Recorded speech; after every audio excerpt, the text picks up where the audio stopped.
The advice and opinions expressed by the host of Autism Live and her guests are meant solely as suggestion and should not be in any way construed as child-specific advice. The Center for Autism and Related Disorders advises working with a board-certified behavior analyst who has experience with autism before starting any intensive behavioral intervention. Any choices you make in determining your child's treatment are completely at your own discretion.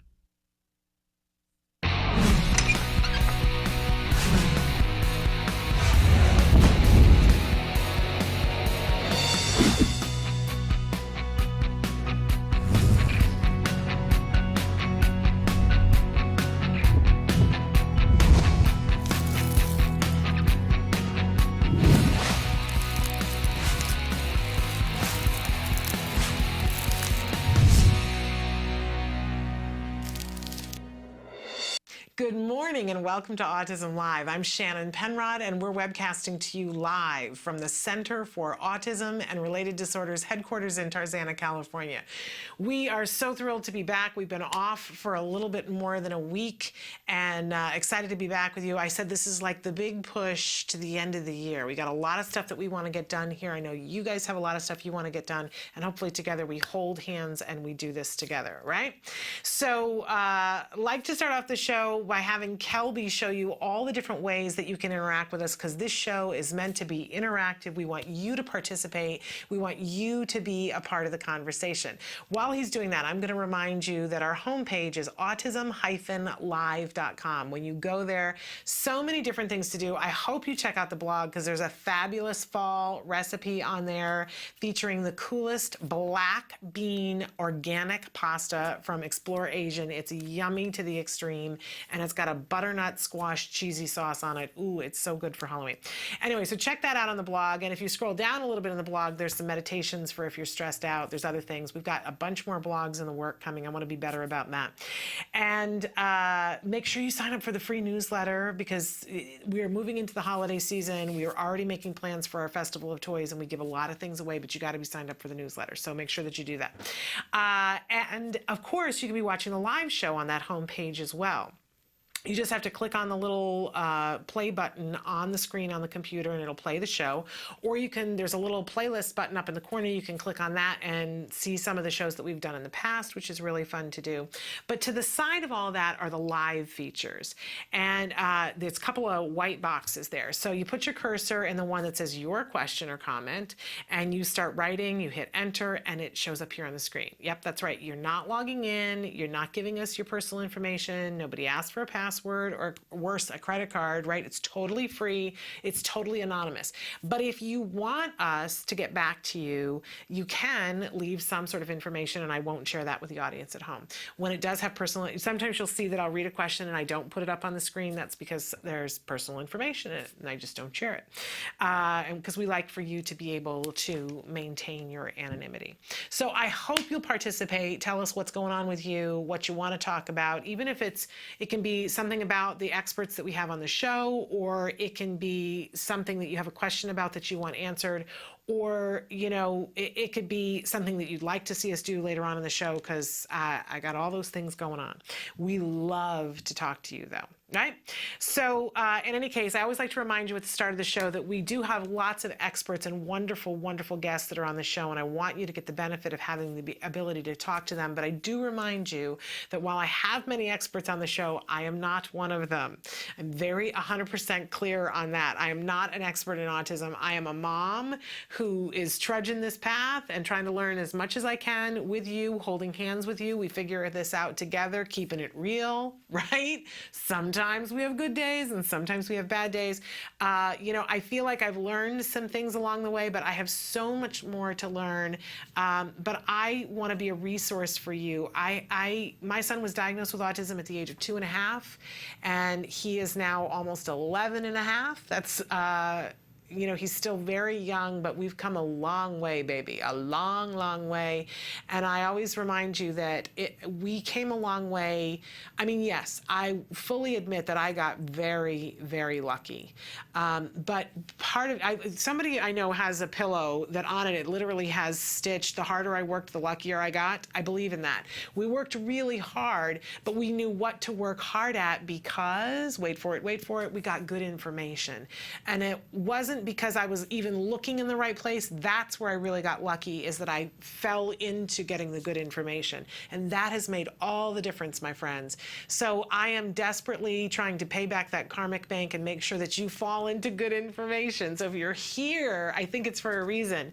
And I hope that we find something, good information to deliver you that helps move the dial towards progress, whether you're a parent, you're a teacher, you're a practitioner working with kids on the autism spectrum, or you yourself are the person who's on the autism spectrum. We welcome you. We hug you close to us. We're all on this beautiful journey through the autism spectrum, and we're holding hands and sharing information because there is stuff that can be done. I love our friend Lisa Ackerman says, when you hear autism, it's not game over, it is game on. Right? Got the little head move. I've had some rest, so I can do the little head girlfriend move.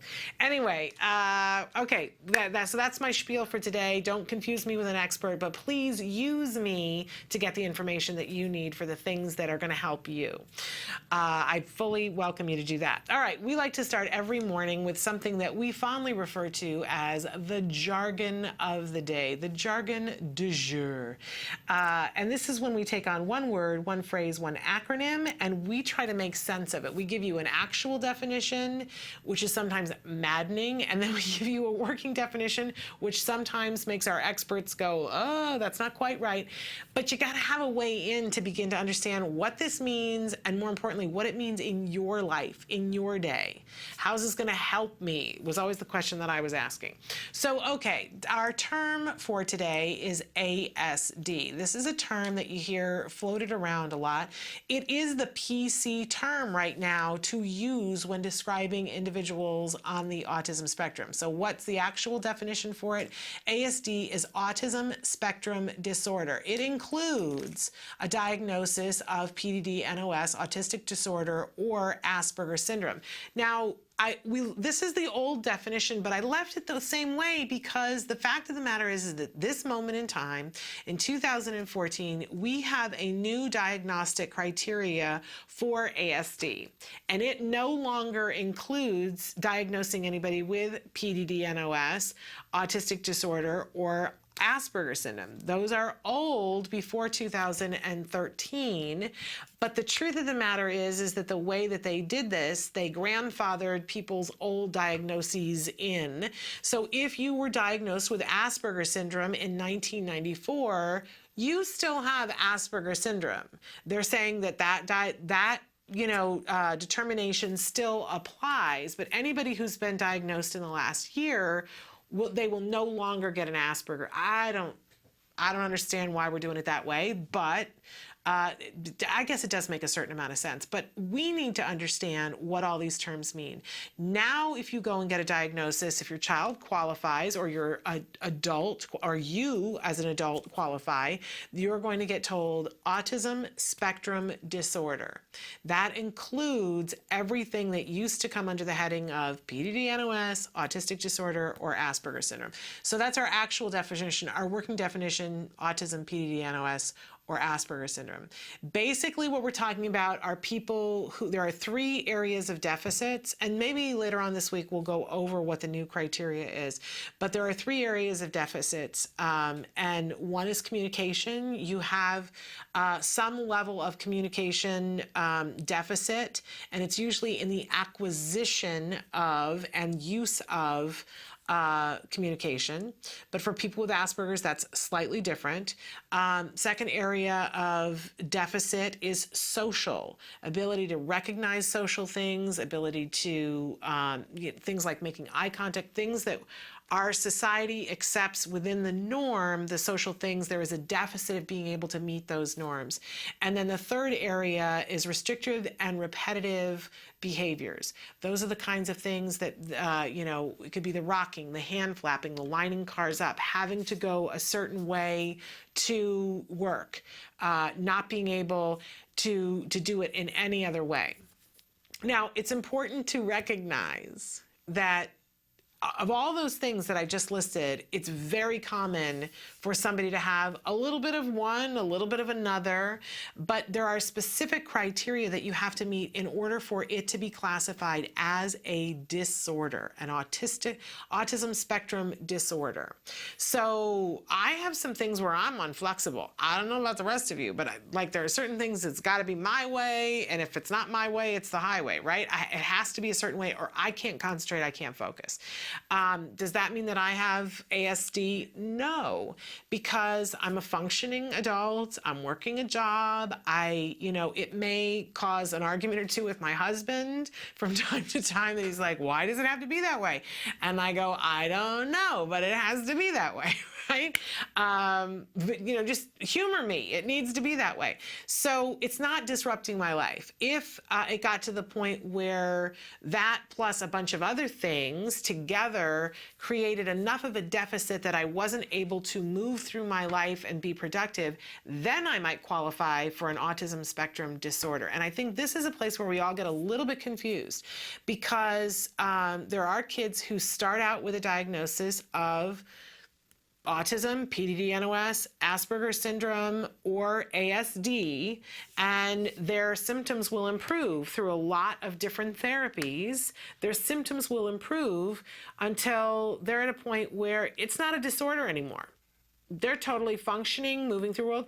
They might be different and they might work on a different operating system. It's not like they went from being a Mac to a PC. They're still the same person, but it's not preventing them from accessing the things that they want to access in their lives.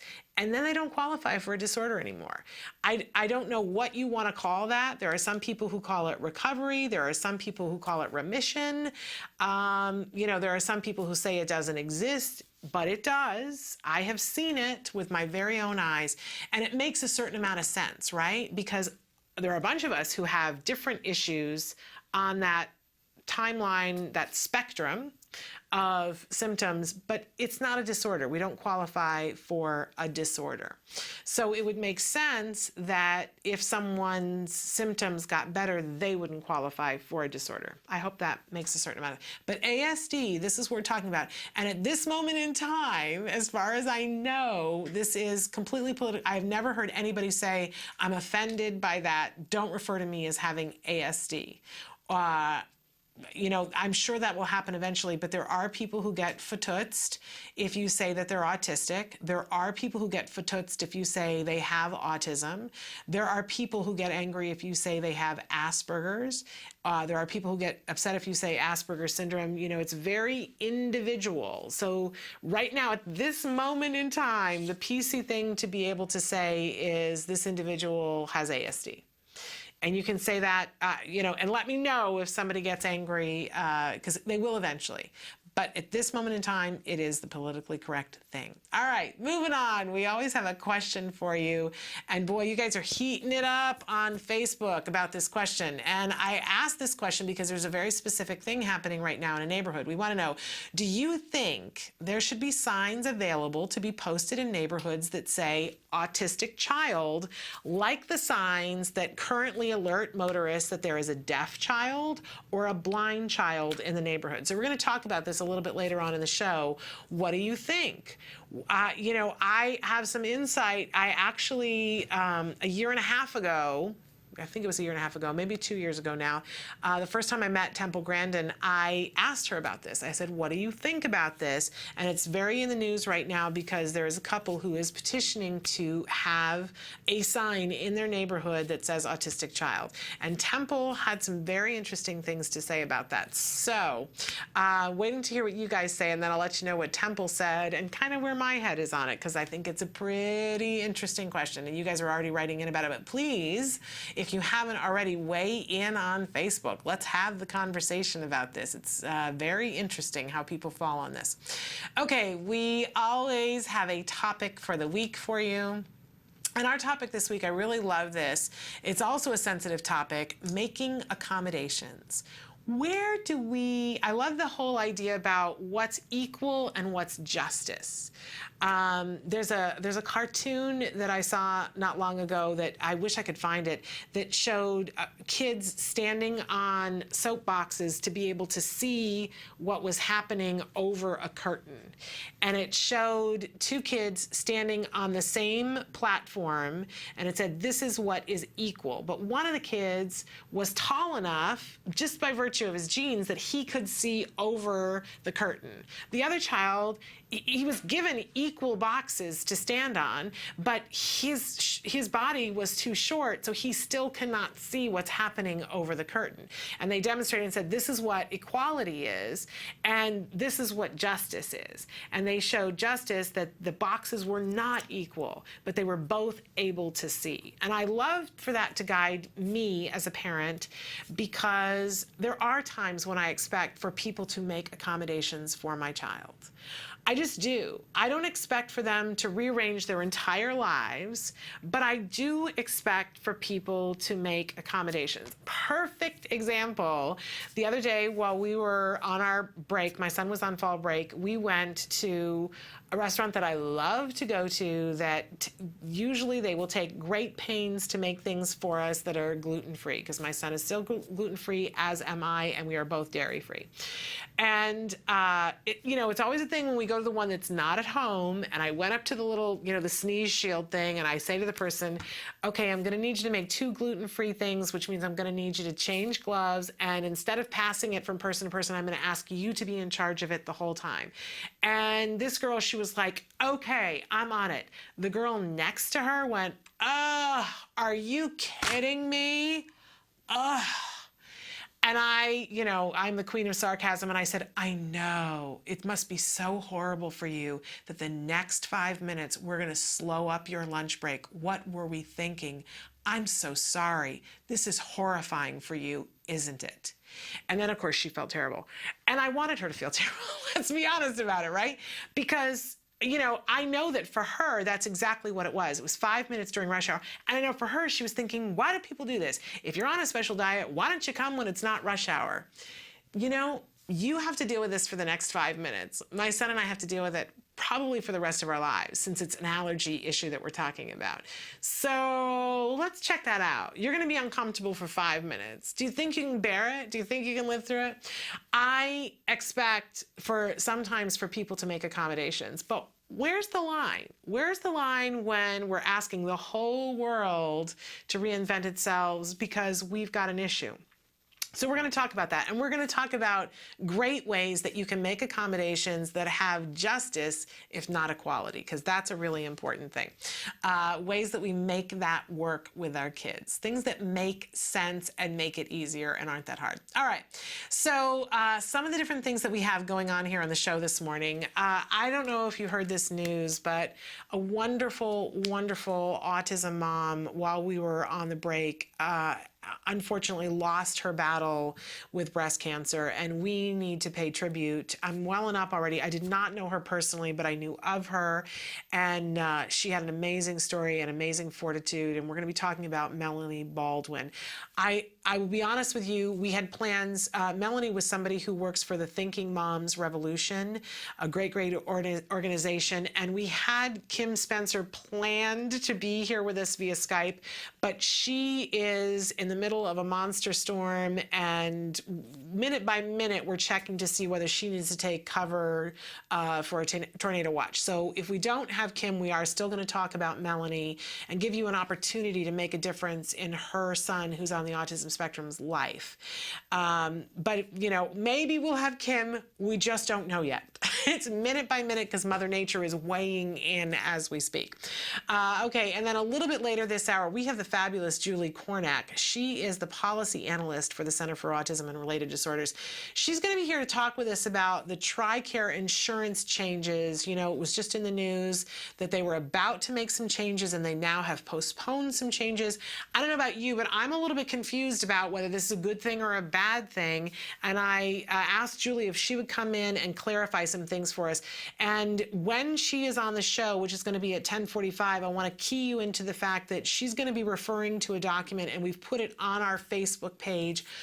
It will be there by the time she is on the show. I want you guys, especially if you're a military family and TRICARE is something that you're using to be able to get your coverage, you're going to want to refer to that document while she's talking with us.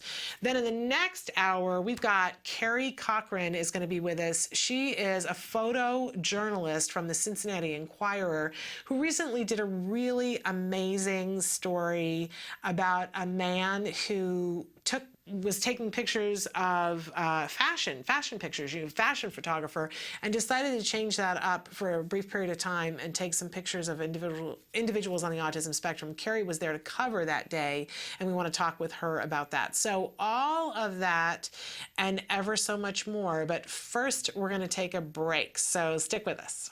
Hi, this is Lisa Ackerman. Welcome back to Talk of Facts, frequently asked questions and answers for the autism journey. Now this one is specifically for teens and adults with autism. I get this question all the time: what's new and exciting in the medical world today for teens and adults with autism? So let's talk about them. TMS, transmagnetic stimulation therapy, is something that is really exciting. I met with the author John Robison. Look me in the eye. He's a gentleman with Asperger's, and something I hope all of our kids to strive and grow up and be just like him. He's amazing. He talked about TMS therapy and how he became more social aware. His smile was more natural, and I definitely can better understand things around him in those social settings. Another really great treatment that we're seeing just a ton of research on in the last 3 years is cerebral folate autoimmunity. You know, in the 90s, they started putting folate in all of our different foods and products. Well, some people, they have found out, and specifically a high percentage of children with autism don't process folate like how they should. Go figure. They don't do it the way the books say it's going to happen. So cerebral folate autoimmunity is just a really exciting new therapeutic to work with your physician on and to look to see if your child is a candidate for that therapy. And another common thing that we're seeing in teens and adults, and we've talked about it before in Talk of Facts, is seizures. Very serious issue that needs to be looked at. Abnormal brain waves or brain patterns or epileptic activity in the brain definitely needs to be addressed in children with autism. Again, I'm not a doctor, but I know doctors that can go through and work and look at the child and perform a 24-hour EEG. What they're finding with some of these anticonvulsant or seizure medications is kids start to make great gains in speech, cognition, sleep, learning, by treating any type of seizure activity. So, and the other issue is pandas, not the cute fuzzy bears that we see in the zoo, but an issue that is happening with a lot of teens and adults on the spectrum, where you see a dramatic change in behaviors with these individuals, and often they have an inappropriate immune response. TACA has a great white paper, so you can go look up in the pandas definition what to test and treat for and talk to your doctor about.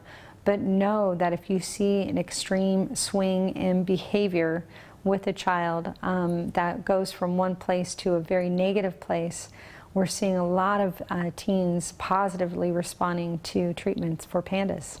And the last treatment I wanted to talk about, and I'm super excited about, and this happens to not just work with younger kids on the autism spectrum, but also older children on the spectrum, teens and adults. It's called mendability. And a great study just came out of UCI in May 2013 about a multi-sensory approach for individuals with autism. The whole premise behind the therapy is very simple, making it a sensory-rich environment so neural connections can make new pathways or at least connect in that individual. So kids with sensory issues, auditory listening issues, speech issues, they seem to really just respond to mendability, and I was so excited to see that new research. More research is being done on it, and the beautiful part about mendability is it's something parents can do on their own, administer with their child, and be connected to their kid as partners in the autism journey. Don't forget in any therapy or medical intervention to work with your physician and to do proper testing to know what your child needs and what treatments to pursue under a physician's care. So there's so many new things. I could go on for hours about new treatments and excitement, but there's the top ones that just have me so geeked here. But that's another Talk of Fact. Thanks for joining me, and we'll see you next time and on Real Journey, Real Questions and Answers to help your autism journey. Welcome back to Autism Live. I don't know if you've been looking at the news today, but there's a big headline all over the news today that says broccoli sprout extract may help curb autism symptoms. I'm not making it up. Now, here's what kills me about this. We're going to talk about this a little bit for just a couple of minutes here. You know, we talk a lot on this show about the fact that there are many people who have been successful. There are so many different diets that are out there that are useful to different individuals on the autism spectrum. It is not one size fits all. It's not like, well, everybody should just run and go do this diet and we guarantee that there will be this kind of result, because everybody's an individual, right? But it makes me a little nutty when people completely discount diet out of hand and say, oh no, diet has nothing to do with autism.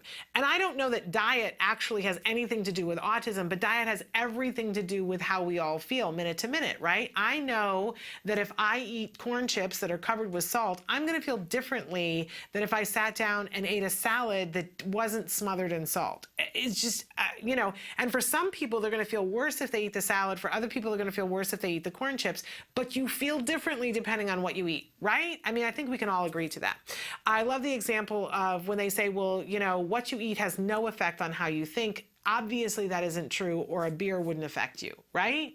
And a beer affects different people in different ways. There are some people who can have a beer and it's no big deal. It doesn't affect their brain very much at all. They have to have 4 before they start to feel something. And other people can't have any beer because they're allergic to it and they can't handle it all.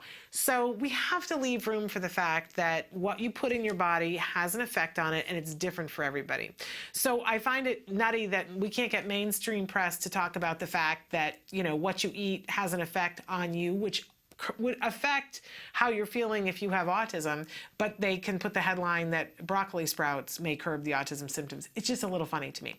So let's talk about this. There is a chemical that's derived from broccoli sprouts that they're saying could possibly have some effect on some of the symptoms having to do with autism. The study leaders are saying that this is absolutely intriguing. And this study was done by people at Johns Hopkins University and I believe also at Harvard.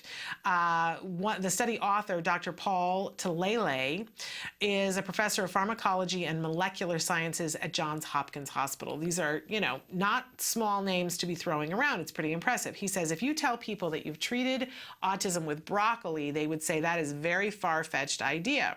But that's kind of what they did. Kind of. The headline is a little incendiary. It makes it sound like if you eat broccoli sprouts, it's going to make a difference. Hang on to your seats. Okay. What they did was they treated 40 boys on the autism spectrum, boys and men, over an 18-week period. 26 of them took pills with sulforaphane, which is found in a broccoli sprout extract. But you'd have to have a lot of broccoli sprouts and you wouldn't get anywhere near the amount that they were taking. So 26 of them took the pills and the rest received a placebo, and they weren't, you know, it was double blind. They didn't know who was having what. And they found that those who took the sulforaphane, half of them had much improved or very much improved social interaction and verbal communication, and more than half exhibited less aberrant behavior. When they stopped taking the extract, so it's about half and a little more than half that showed much improved or very much improved. But when they stopped taking it, those improvements went away. which they found to be very interesting and exciting. And by the way, those who took the placebo had no improvement that they saw according to the study. And Talele said the way in which this extract might work with autistic patients has yet to be fully understood.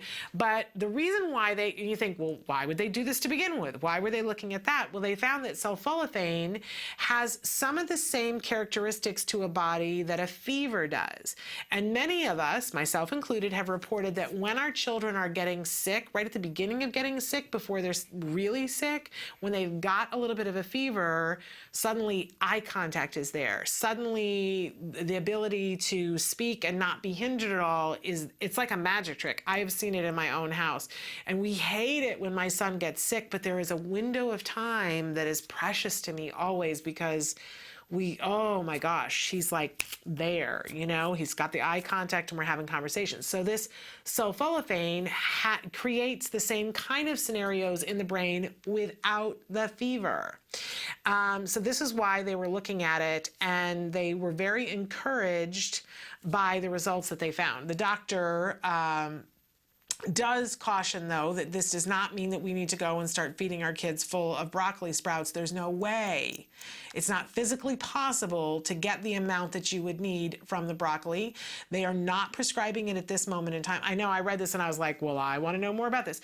But they're not prescribing it at this time because they need to check and make sure if it has any long range. They say there aren't any big side effects at this point, but they need to see if there are long range side effects. And that the main thing that they got from this is that they got more insight into the mechanism of autism and how it affects the brain. This may key them into bigger studies, studies that show other things. But first they have to see if this is safe. So don't be running out and buying broccoli sprouts and grinding them up and pounding them into pills. We're not at that point yet, but a very encouraging study for us to take a look at. All right, we're going to take a break and we're going to see how the tornado is doing. We are going to be talking about a fabulous autism mom, but we're going to see if we have somebody from the Thinking Moms Revolution with us, or whether we'll just be reading a statement from them, because first and foremost, we need to make sure that everyone is safe. I think we can all agree on that, right? So stick with us. We're going to see how the tornado is. We'll be right back.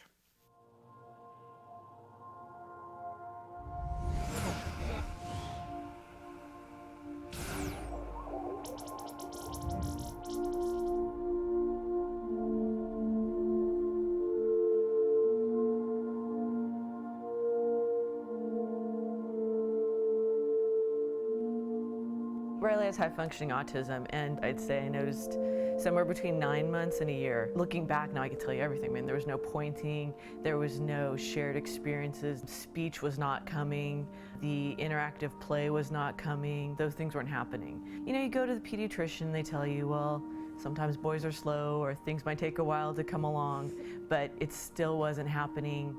And right when he hit the 2-year-old room in preschool is when the wheels fell off the wagon.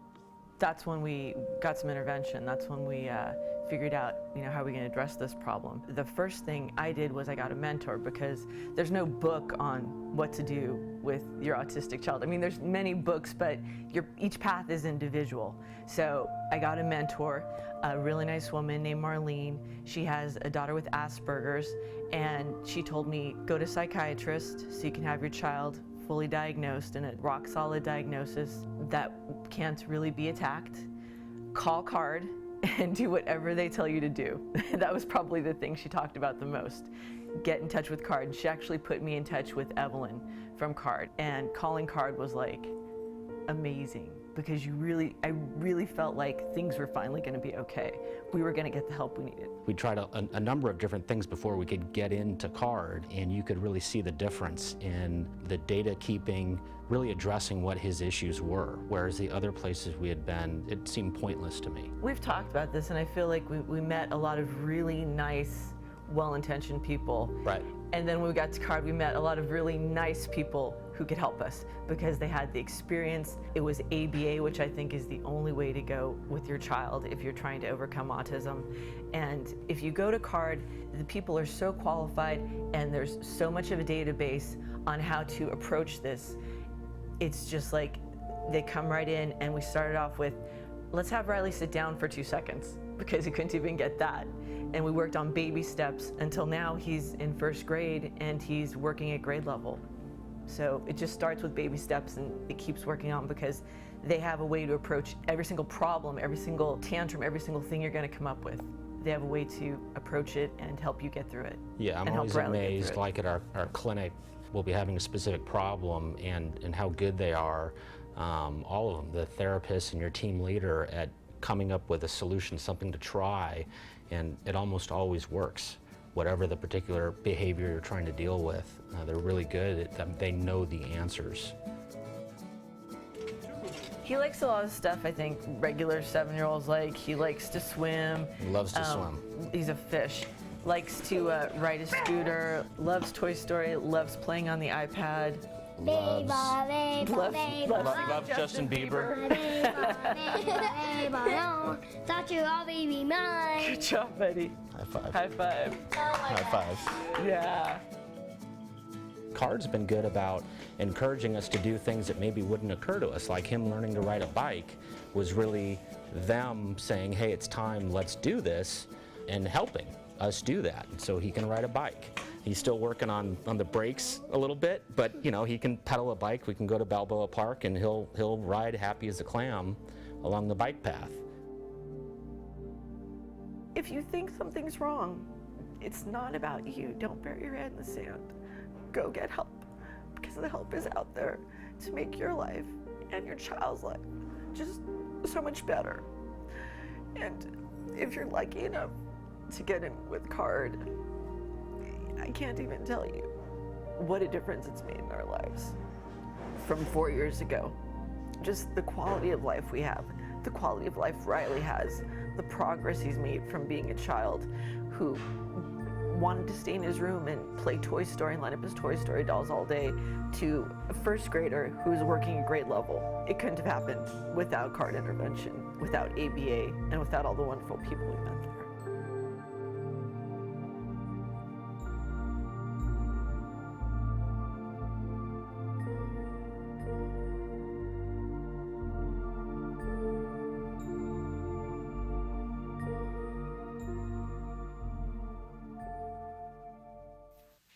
Welcome back to Autism Live. We were telling you that we were waiting to see if we were going to have Kim Spencer with us. She is in Georgia. She's joining us via Skype right now.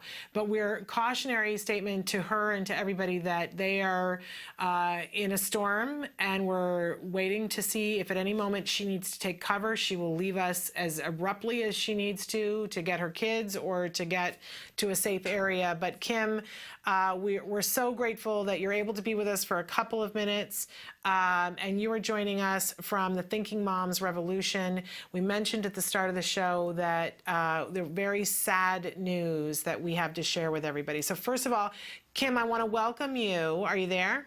I am. Thank you so much for having me. Thank you so much, and sorry to have you under such horrible circumstances, but we heard the news. We were on break last week, and we heard the news that a wonderful autism mom, Melanie Hamilton Baldwin, had lost her battle with cancer, and we wanted to give you an opportunity to come on and tell our viewers about this remarkable woman and this fight that she was waging, and about her son who's on the spectrum. So tell us about Melanie.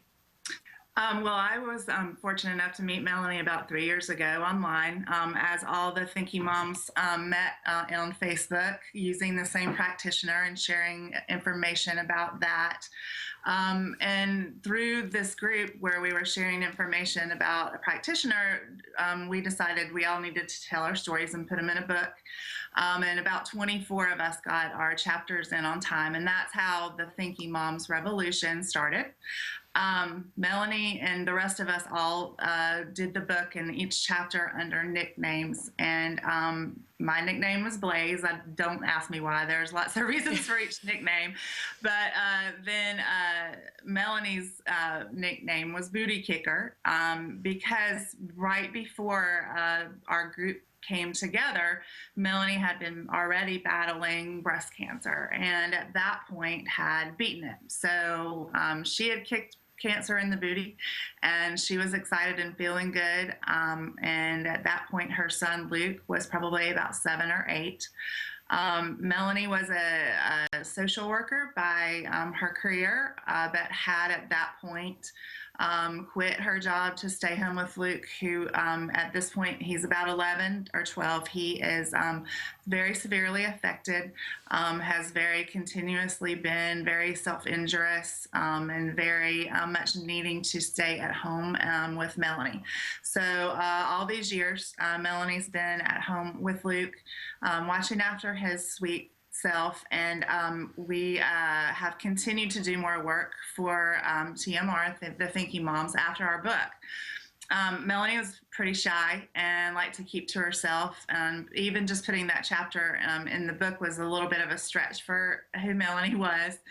But she did it anyway because she felt like her story needed to be told, just like all of our stories need to be told. And in the fallout from the book, we realized that we had more work to do. So we started a blog overnight, and we started doing conferences overnight, and started doing lots of different stuff. And every time Melanie was called to write or share her perspective on what was going on with her, it was hard for her, but she did it anyway. And that made her so inspiring to me. Her big passion was autism in the church. She had a really hard time finding a home for her family in the church, and was very much a godly woman, very much close to her God. So through the years, and through her frustration and through her work, she was able to kind of write about and forge a path and help others find peace in the fact that this is a really hard match, but one that the church needs to step up to. And I could keep on going. I hope you'll stop me if we're talking too much. Well, I think what we want to make sure that everybody knows that, we all fear what happens to our kids when we go. And there is a fundraiser right now for Melanie's son, Luke, to make sure that he gets the things that he would have gotten if Melanie had been able to live. And I think we can all relate to the fear. And we can all step up, even if it's $1 that you have to give to this family to make sure that this young man, his mom was in there fighting like all of us, and she's not able to do it. And we can all step up, even if it's in the smallest way, $1. And I want to make sure that people know, if you go to www.giveforward.com. Now, you have to search for Melanie in there because the URL is really long, and we're going to have it up for you on Facebook. But if you go to giveforward.com and you put in Melanie Baldwin, and you can put in Booty Kicker, you can put in Thinking Moms Revolution, it will show you where you can give, and you have an opportunity to make a difference in this young man's life because his mom isn't there to do it anymore. And I think that's the thing that gets me. And I know you guys have lost a good friend. You guys have lost a colleague. We want you to know how badly we all feel for your loss. And Thank you. And that's important too, because you've lost one of your ranks. But I can't fix that for you. None of us can. None of us has the ability to do that. But we all have the ability to make a difference in Luke's life today. Absolutely, and I appreciate you saying all those things so much. Yeah, what Luke is, of course, has stayed home all this time, and his father has to work. So at this point, we're really focusing on what the future holds for Luke, and I don't imagine that any of it's going to be very inexpensive. So we have promised Melanie's husband, Tim, and their family that we will never take our eyes off of Luke and his care and their needs for life. And so any help that anyone can give us is so appreciated. Like you said, it is the biggest fear that you go before your child, and it has happened here, and we appreciate the support incredibly much. Thank you so much. Well, we appreciate everything that you guys do, and as I said, we're so sorry for your loss. But again, giveforward.com, put in Melanie Hamilton. The name of it is Melanie Hamilton, aka Booty Kicker, Thinking Moms Revolution. But if you just put in this, it has a little search thing. If you put in Melanie Hamilton, you're going to find it, and donate. Donate, make a difference. You're going to sleep better tonight if you do that. Kim, we thank you so much for taking the time to be with us. We hope that you're safe in the tornado and that your kids and your family and everybody there is safe as well. Do what you need to do. And we will look forward to hearing more from the Thinking Moms Revolution about other things that are more uplifting. We'd be more than happy to come back anytime. And again, thank you so much for helping us help Luke. Thank you. Have a good rest of the day. Thank you. Bye-bye. Bye. I'm so glad that we were able to connect with her. What an incredible, incredible woman, Melanie Hamilton. Keep her in your thoughts today, but more importantly, even $1 makes a difference for that young man. Let's all step up to this challenge. We're going to take a break right now, and when we come back, we've got Julie Kornack with us. She's a policy analyst, and she's going to help us sort through what this new information about the TRICARE postponement of the rate change, what does that really mean? Is it enough? Is it what our military family needs? Stick with us.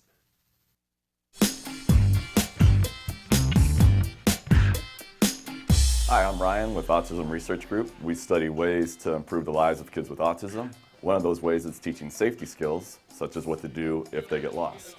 We hit the streets to find out if anybody knows the correct answer on how to teach a kid what to do if they get lost.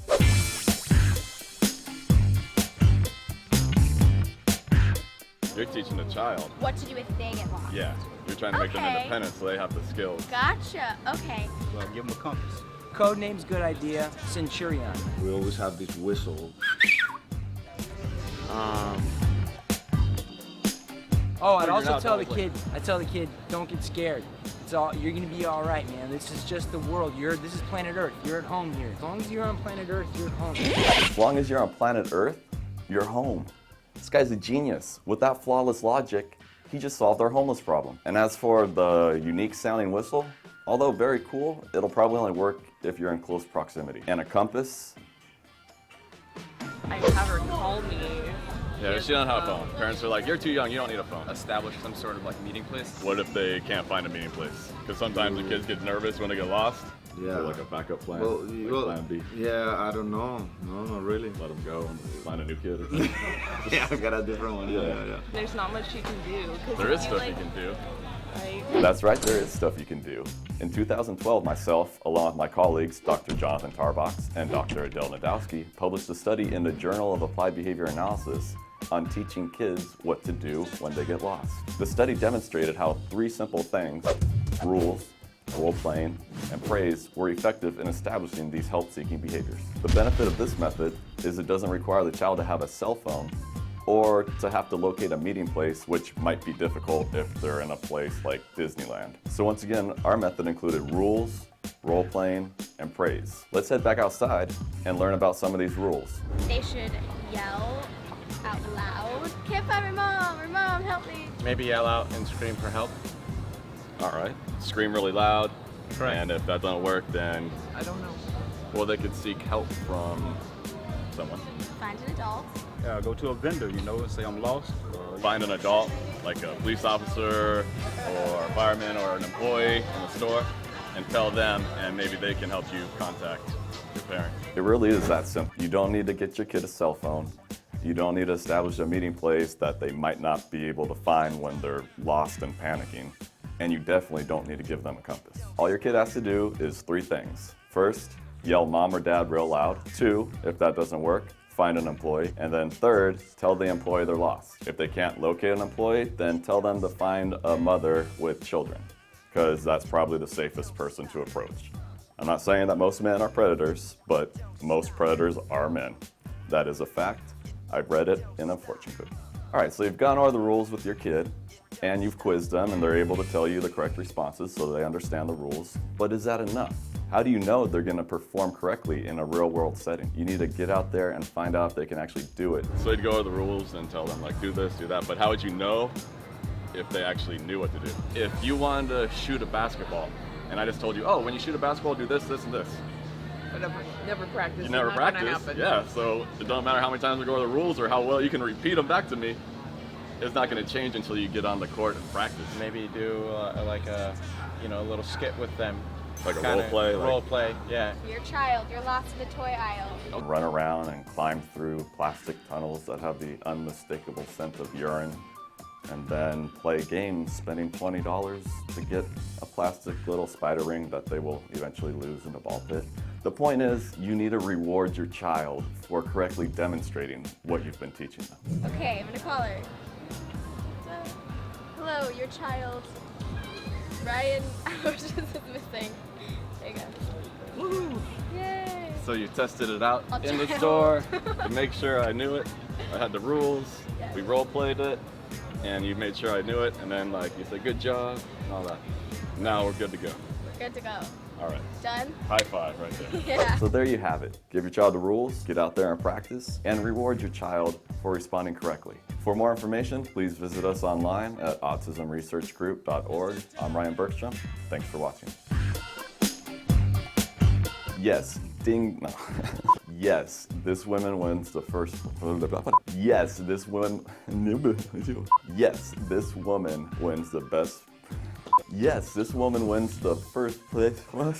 Yes, this woman wins. Why can't I say woman? Yes, this woman wins. What's the line? Yes! Welcome back to Autism Live. I'm so thrilled and relieved because I have sitting next to me Julie Kornack, and she is the Senior Public Policy Analyst at the Center for Autism and Related Disorders, which means that whenever, I said to her during the break, whenever I don't understand something, Julie is who I call. And I ask her, can you please come on the show, because if I don't understand it, I'm probably not the only person that doesn't understand it. So she clarifies things for us. I hope. Yes, we welcome you here. Thrilled that you're here and on such short notice. All over the news in the last couple of days, it's been about TRICARE was getting ready to do a rate change for autism treatment, and now it's been postponed. Right. And yet, every article that I read, there were people who were saying this is a good thing, this is a bad thing, this is somewhere in between. Help us to understand what's actually happening and what's of use to us to know from this. So the thing I would like to start off focusing on is that TRICARE lifted its $36,000 annual cap on services, which is huge for families, because now families who maybe were only able to get 10 hours of autism services per week to sort of make that $36,000 cap work can get as many hours as are medically necessary. Okay, and when we talk about TRICARE, we're talking about military families. We're talking about military families and retired military families. Okay, so important. These people have put their life on the line in so many different ways, and now they have kids that are on the spectrum. We want to make sure that they get the right amount of care. So they're going to experience a cut in April in their pay for their therapy rate. But as frustrating as that is, and I don't want to minimize the impact of that for the families who have BCBAs as their therapists, most of the time BCBAs are not acting as therapists. Usually they're the people who are designing the program. Exactly. They meet with the child periodically, but they're not usually the people in there doing the actual therapy. The reason that there are families, military families in particular, who have BCBAs acting as therapists is that there was a plan and that is now going to be substituted. You know, this plan will take the place of that plan, but that plan only allowed BCBAs to provide the direct service. Okay. So that's why that's something that's affecting some military families, why there might be more BCBAs there than, say, in the civilian population doing direct services. Okay, and it's important to note that you know, it's really critical to have a BCBA on your team to be overseeing things. Right. But it isn't critical for them to be the person giving therapy. There are great qualified people who aren't BCBAs who can be doing the therapy, and now there's a newer way to certify that they are effective, those people who don't have a BCBA to be doing the therapy, which is the RBT designation. Well, along with the lifting of the cap, TRICARE has also adopted new training requirements for that therapy. The person providing therapy, they're calling that person a behavior technician. In the past, they called them tutors. So it depends on what lingo people are familiar with. Okay. But that's the paraprofessional level, that frontline therapist who's working with your child every day. Yeah. And now those requirements have changed, and they're adopting the Behavior Analyst Certification Board, RBT, Registered Behavior Technician training. So the concern there is that before, until they adopted that, the requirements they had were very autism specific. And RBT training isn't actually autism specific. It can be autism specific, but it won't naturally be autism specific. Yeah. So we really encourage everybody to, you know, make sure that the RBTs who work with their children are people who have received autism specific training. And I know that you have sort of knowledge of a course that's going to work for that. We've talked about this before on the show, that I think that the RBT designation is awesome. I love that we're setting a standard that people have to be trained, but it's super duper important that they're trained in the right things. Right. So there are many trainings that are out there that are RBT, but they aren't all autism specific. In fact, the only one that I know of that is autism specific is the one that we talk about on the show all the time that I'm trying to do in my spare time, because I think it's great as a parent to do it. That's at the Institute for Behavioral Training. Yes. You can go to IBT training, ibehavioraltraining.com. That's where I want to tell you to go to. And anybody can register for that. So I think as a parent, it's important that you know that information and that you be talking to your providers about which training are you going to get, because I would like to see that all of your RBTs get their training from IBT so that they get that autism-specific training. Right. I think that's going to make a difference for families. Yeah, I agree. So, and they need to be watching this a little bit, because right now, if the person already has the job, they're covered for the next year. But if they're hiring somebody new, they've got to have it as of day one. As of January 1st, TRICARE will require anybody who wants to be credentialed through them for that behavior technician position to have the RBT training. So anyone who's working right now has an additional year until January 1st of next year to get that training done. So that won't create a big backlog on that end, but starting in January, we're a little concerned that there's going to be some delays for people who are seeking their RBT. So if I were a military parent right now, I would be calling my provider saying, do you have a plan for the RBT? I want you to use an autism-specific one. Do you have a plan for that? And if they don't, tell them about IBT. Be that proactive parent who's letting them know. Now, talk to me a little bit about, now that this cap has gone away, there is some cost sharing. And we asked our viewers to be looking at a document that we've got on our Facebook. Right now, you can be looking at this information while Julie's talking about it so that you're not completely in the weeds. So go ahead, tell us. So I did my best with that document to try to break it down a little bit, to simplify it. And one of the concerns, so there are catastrophic caps for our military families and for the retired families. As a family, if they're active duty, they have a $1,000 cap, and if they're retired, they have a $3,000 cap. So what that means is that after you've spent $1,000, you don't have to pay more than that. Right, on pharmacy and cost sharing for your health care and that sort of thing. Okay. So that's actually a pretty reasonable cap. Yeah. And a lot of us would be really thrilled to have that cap.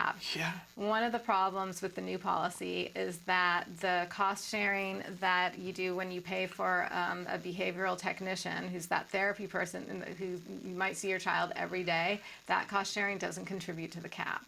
Okay. So that's going to create an additional burden for military families and retired military families, because they're going to have to worry about an additional expense, especially if they have been getting 10 hours a week and really it would be more medically necessary for them to get 30 to 40 hours per week.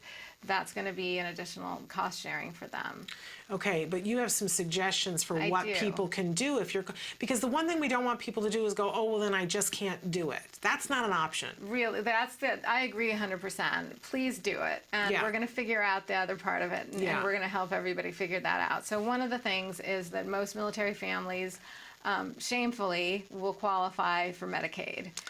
Unbelievable, but at least they do.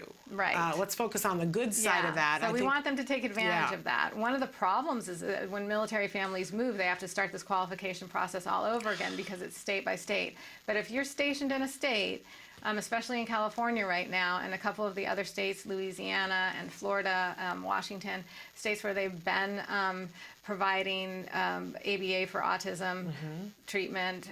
California is now actively providing ABA for autism treatment, which is terrific. So if you're in a state like that, but even if you're not, go and get qualified through your welfare office because the welfare offices can get you, the Medicaid qualification will allow you to get your co-pays and your cost sharing paid for by them. They'll be a secondary insurer for you. So you'll have TRICARE, and then what TRICARE doesn't cover will be covered by Medicaid. Okay. So, this is not the moment to be too proud to do this. This is Right. what your child needs or what you Absolutely. need. You got to take advantage of it. The system is put there to make sure that you can, so use the Absolutely. system to do that. And okay. So that's an option. Of course, we have Act Today for military families, Yes. that we always want to talk about, where they have grants for people who need funding. So if you're, especially if you're not stationed someplace for a very long time, you won't meet the residential requirements to get that Medicaid supplemental policy. So go, see what's out there in terms of support through Act Today for military families. I can't encourage people enough to don't give up and work with your providers on that cost sharing. A lot of people will, let you take a long time to pay it and be very liberal about how that's paid. So don't let that get in the way of your child getting the medically necessary treatment that he or she needs. Yeah, often our military, they're our best and our brightest, and they care about not being behind on their bills. Right. I know that for many of you, you've shared on the show before that if you get behind on a bill and you go into collection, that you can be, horrible, horrible ramifications, including court-martialed over that. But this is medically necessary. Reach out to us and to Act Today. Reach out to your provider. Don't make the mistake of not giving your child this treatment because you have fears around those areas. And at the very least, get your child authorized for the number of hours that your child needs. And if going forward you realize that you're just struggling and it's too difficult for you and you can't get the support that you need and you can't find someone who can help you get that support, maybe you'll cut back on the hours, and I hope you don't. And I hope that's a last resort kind of decision. But at least don't get in the way of getting those hours authorized because you think you can't afford the cost sharing. Now you've got an asterisk down at the bottom of your document. Talk to us about your asterisk. It looks like active duty families may all their cost sharing may be taken care of by their participation in the extended care health option.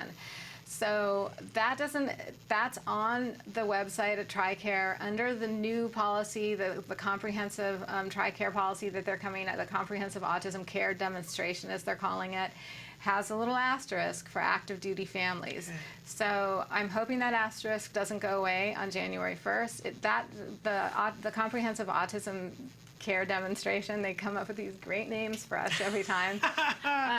That particular policy, where all the existing policies are moving into that particular policy is active now. So that asterisk is there now, and I'm hoping that it's correct. And that means that if you're active duty, all of the stress about the 10% cost sharing for the behavior technician won't be relevant for you. It could actually make sure that you find out if you can get that, because to me it sounds like you could have no cap and your cost sharing taken care of so that your child could get the full amount that they needed. Now that's only for active duty, so for our retired families, they're going to need to pursue, we don't want them left out in the cold. We want to make sure that you have a right to these things as well. Make sure that you pursue those other avenues like Medicaid and grants from Act Today. Absolutely.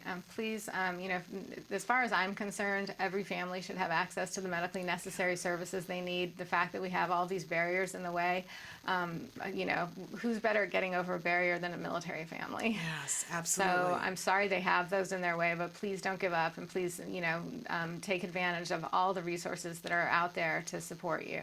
And also you should know that there are still groups working with TRICARE to these things are not necessarily written in stone already. There's some things changing. We don't give up hope. We continue on. Well, you're exactly right. There's actually a meeting tomorrow that's happening with the BACB and Autism Speaks and a few other advocacy groups, and they all understand what's wrong with the new policy, and they're all working really hard to get TRICARE to see it their way. And so we might, which I think is maybe one reason that the cost cut, the rate cutting was delayed. They actually listened, so don't give up hope on that, and stay tuned for updates. Absolutely. I wish you were at that meeting. I wish I were at that meeting. I would feel better if you were at that meeting.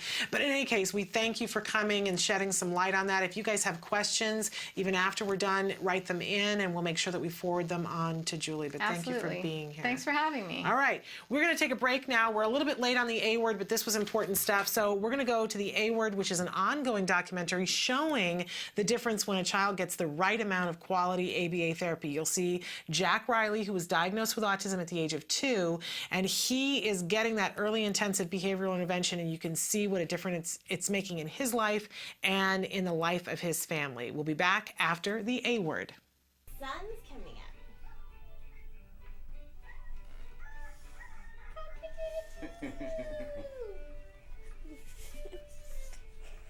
How do you spell apple? Jack? A-P-P-L-E. We went to the mall last night and got him some new shoes, and he rode the carousel, and I watched him for like a half hour, and you would never guess he wasn't like every other kid in there, except he was smaller than a lot of them. They run around with That's so funny. reckless abandon. So funny. That's so funny. Hey, what color do you want? Look, I have green, yellow, and pink. What color? Yellow. So what do you say? Yellow. Yes, you can. Close. There we go. Oh! Uh-oh! Should we make him stand? Should we make him jump? Here, let's make him jump. Ready? Boink! Uh-oh! Look! What is that? See, it's a footprint. It's a footprint. It's a footprint. Cool, you want to do it again? Take it!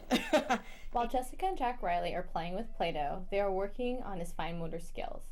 They include pincher grasp for picking up food, rotating the wrist for closing and opening the door. Having fine motor skills are needed for daily living tasks. Oh, coolness! Wow! Happy birthday! Happy birthday! Whose birthday is it? Say it's my.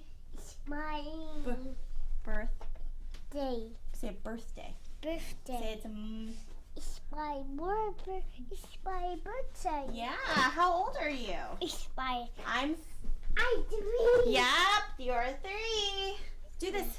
Say 3. 3. 1, 2. Look. 3 fingers. Look. Right here. Look. 1, 2, 3. 3 fingers. 5 fingers. Yeah, well, yeah, technically you do have 5. What is that? A rabbit. He's wearing a blue hat and a green hat and a red hat and a oops. He's not wearing a hat. Yellow hat. Yeah, it's a yellow hat. Red shirt, blue shirt, yellow shirt, green shirt. Yeah, oops, he's wearing it upside down.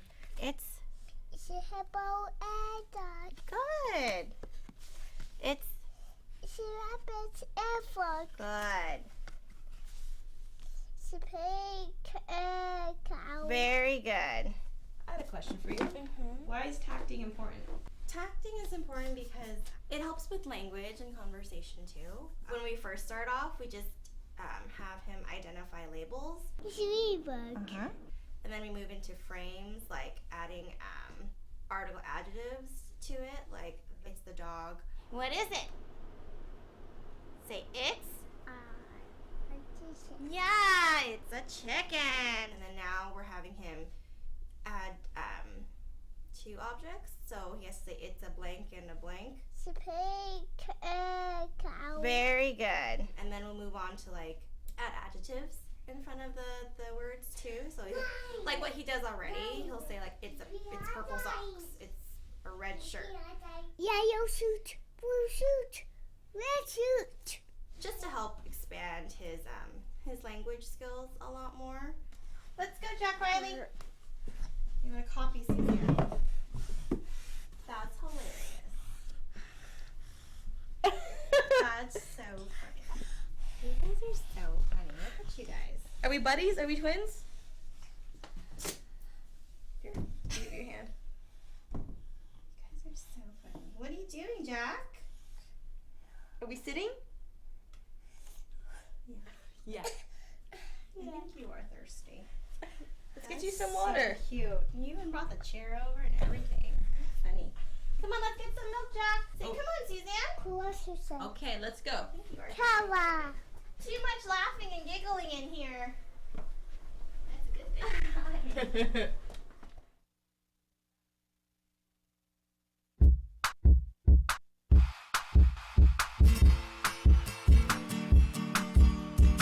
guys, welcome back to Smarty. This month we're going to be creating our very own any animal mask. As we work on this activity, you'll notice that these icons will pop up. These icons tell you important information about what skills we're using to create this craft and how to find them on Skills. Skills is an ABA-based online program that helps parents create individualized programs for their children on the autism spectrum. If you're a Skills user, this will make the most out of this artful and educational activity. Well, let's get started. The materials you'll be needing are glue, scissors, hole puncher, markers or crayons, pipe cleaners, and the template. So step 1, you're going to go to our Facebook page at facebook.com/autism-live, and you're going to print out the templates that you see there.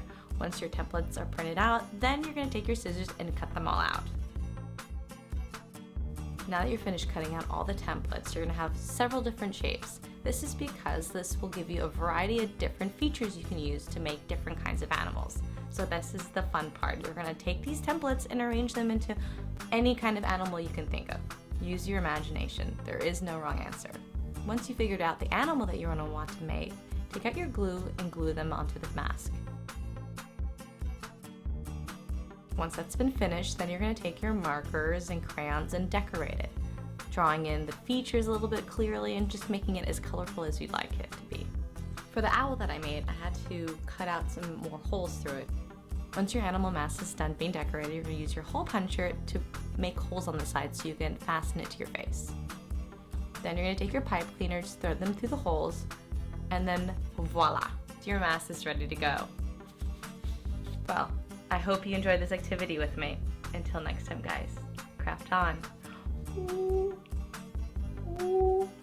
To find more about Skills and to access all of the lessons you saw in today's Smarty, visit skillsforautism.com and click on the parents icon. Skills, the online autism solution. Welcome back to Autism Live. We just showed you the October Smarty, and I want to let you know that on our Facebook page, you're going to have to scroll down a little bit, but the template is there on our Facebook page right now. It's a great craft that you can be doing. You can use it in conjunction with Skills, but you don't have to use it in conjunction with Skills. And I think it's a particularly clever one, especially for this month when we're talking about costumes and things like that. This can be a really easy thing to do. We promised you 2 weeks ago that we were going to talk a little bit about desensitization with Halloween coming and with costumes. I think it's so important. We're a little bit more than 2.5 weeks out from Halloween that, you know, I think most families, if they're going to trick-or-treat and if they're going to be in a costume, are talking about it or have already purchased their costumes. But, you know, sometimes you like to be a last-minute Lulu like me. I will say to myself and to all of you out there that if we have kids who are on the autism spectrum, we need to tighten that up a little bit. We talk about making accommodations. This is an accommodation that we need to make for our kids. That for other kids, we can just slap that costume on them and go, we're going trick-or-treating, and have an expectation that it's going to go reasonably well. Even some kids who are neurotypical are going to have a little bit of a problem with it. But for our kids on the spectrum, we need to always plan more rehearsal. So I'm going to ask all of us to rehearse whatever aspect of the Halloween thing we think is going to be the most difficult. But absolutely putting costumes on our kids to get them ready. Now, if you've already got the costume, you can be putting on it on your child and like just put it on and say, hey, we're going to put it on and see how it looks and leave it on for 30 seconds. You know, just put it on, see that it fits, go, yay! And then make sure that you reinforce that and go, woohoo! And you can, you know, gauge it by how your child is. If there are, you know, if there's a mask thing, maybe you don't put that on the first day. Maybe you just put the other thing on and show them the mask, right? But you want to slowly work up to where your child can have the whole thing on for maybe even a half an hour. Now, one of the things that I've learned through, you know, the 11 Halloweens that we've been through so far, and we've been with many kids who were on the spectrum, many kids who weren't on the spectrum, the whole costume doesn't stay on the whole night for anybody. anybody. I have yet to see that happen. Pieces come off. You know, Jem was not Dr. Spock. He was Spock from Star Trek one year for Halloween, and the ears made it to like the first 5 houses, and then he couldn't hear. So the ears ended up in my pocketbook as we're walking to the different. Don't sweat that. Let that go. If the tutu, if you got a little ballerina and the tutu is scratching her as she walks, and eventually the tutu, which is tied on, goes off, and she's just in the leotard and the shoes, so what? So what? We let go of some things, but we need to make that accommodation for all of our kids, but especially for our kids on the autism spectrum. Make sure that you're starting to rehearse the costume. But by the way, you can also rehearse trick-or-treating. This is a great thing. We used to do this with every single door in our house. We had friends over one day and we said, we need him to practice doing this because he didn't quite get the hang of it. And so he would go to the door and the friend would be behind the door and open it up and he would say trick or treat, and she would put, something in his bucket, and then he'd go to the closet door and, a friend of mine's there in the closet, knock, knock, hey, it helped. It helped a lot. I will tell you, honestly, the hardest part for us still is that my son gets and he doesn't eat candy. We have the Lego fairy come always, that he collects all of his candy and he gets to turn that into the Lego fairy. The Lego fairy takes the candy away and leaves the Lego. Anyone can do that, and you can make it the Barbie fairy. You can make it whatever you want to be. You don't have to adhere to the old rules about having your kids sugared up for a week after and having the dentist lose their mind. You can make it whatever you want it to be. But Jem is fascinated by the look and the smell of the candy, so they put it in his bucket, and he stands there, and his friends have already run on to the next house. So he wants to stand there and go, what did I get? What did I get? So this year, that's what we're working on, that, let them put it in, and you don't even look at it, and you run and follow your friends. It's because he's constantly holding up the group and not being with his friends. And that's a big part of Halloween, having that social interaction with the friends. So start working on it now. If you haven't already, start working on that Halloween stuff. Okay, we have got an amazing guest who's going to be joining us, and she is a photojournalist who's got a really wonderful story, a heartwarming story that she is not heartwarming. Did I say heartwarming? Heartwarming story that she's going to be telling us about a recent photo shoot that a fashion photographer did with kids on the autism spectrum. So stick with us. We're going to be right back after these messages.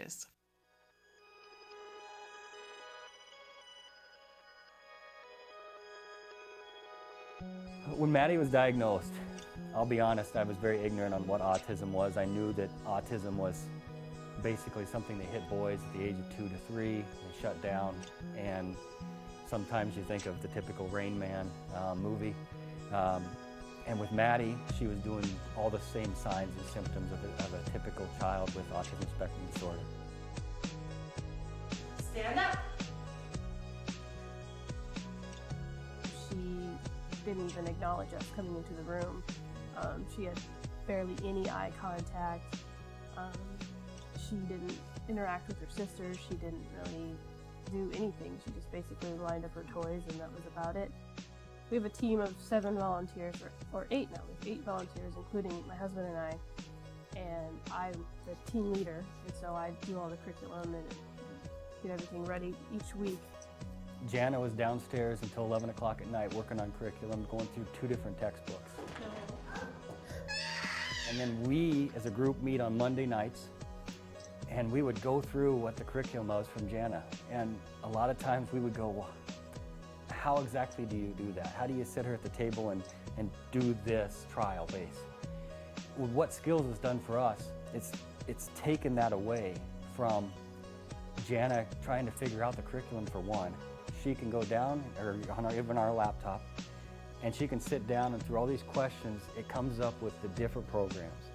At least for me, it was a relief off my shoulders. I was worried that I might be missing something, missing a curriculum that maybe she needs to know, where Skills, they have every possible thing your child needs to know from 0 to 7. They have a program for that. What noise is this? Good job! Every program that we did with her, I knew it was specific for what she needed to learn.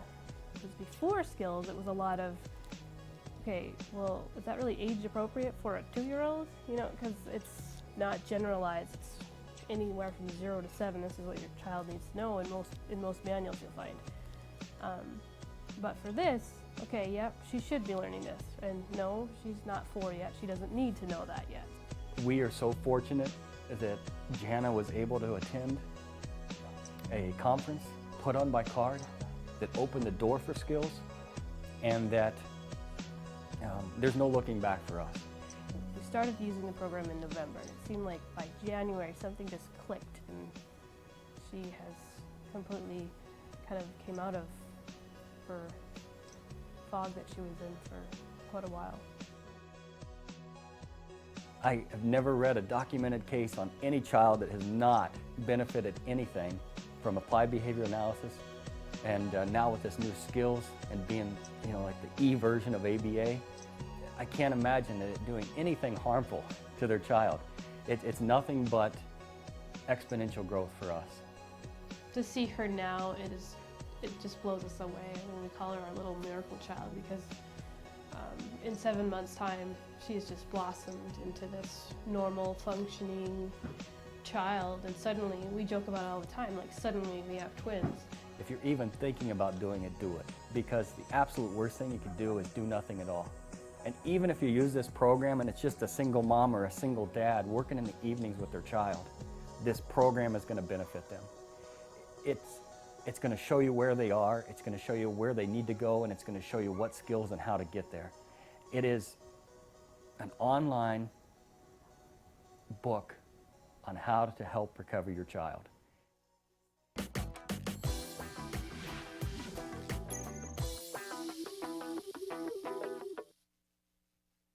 Welcome back to Autism Live. So thrilled. We talk about a lot of different things on the show, and I always say to you, when we talk about something that's difficult, I like to give you something that's fun and nice and easy on the palate, as they say. So Carrie Cochran is joining us right now from Cincinnati via Skype, and she is a photojournalist, and she had an amazing story that she shared with us, which is just so lovely and precious. So Carrie, you work for the Cincinnati Enquirer, and you did a piece. Tell our viewers what the piece was about and why you were inspired to do it. So I had heard that we have this big photo festival in town, and that comes every 2 years. And as a photographer, I was pretty interested in it. But I heard that there was a former fashion photographer who would be coming into town and would be taking photographs of some of our local kids. And he's a former fashion photographer. He used to photograph Cindy Crawford, Claudia Schiffer. He was published in Elle and Harper's Bazaar and Marie Claire. And he gave all of that up to photograph children with disabilities. Pretty remarkable to think about, that decision to go from that very posh to something that's completely, and honestly, for those of us who have kids on the spectrum especially, but I know people who have children with other disabilities, that taking a photograph is one of the hardest things in the world to do, because our kids don't look in the right place, they don't want to stand still, it's like making eye contact with the camera, and it's hard for them to do. So this really caught my eye, because I thought, what a wonderful service that he did for your community. So how then did you get involved with this? So I had heard that he was coming, and so I contacted the people who brought him in, and they kind of wanted me to write in advance of the fact that he was coming, but I really wanted to witness the event. So instead of doing that, I waited until he was actually here and was able to actually be there while he was photographing these kids and interacting with them, and sort of was able to, I did a little short kind of video web documentary on it as well. And we want to pause there to tell everybody that you can watch this little mini documentary. It's 3 minutes and 46 seconds, guaranteed to put a smile on your face. And you can go to Vimeo.com and put in the search feature Carrie, C-A-R-R-I-E, Cochran, C-O-C-H-R-A-N, and you can watch and it's lovely, Carrie. You did a beautiful job of documenting what happened with this photographer as he met these kids with different disabilities, but including autism. So definitely make sure that you watch Carrie's work because it's lovely. But what was it like for you watching this, Carrie?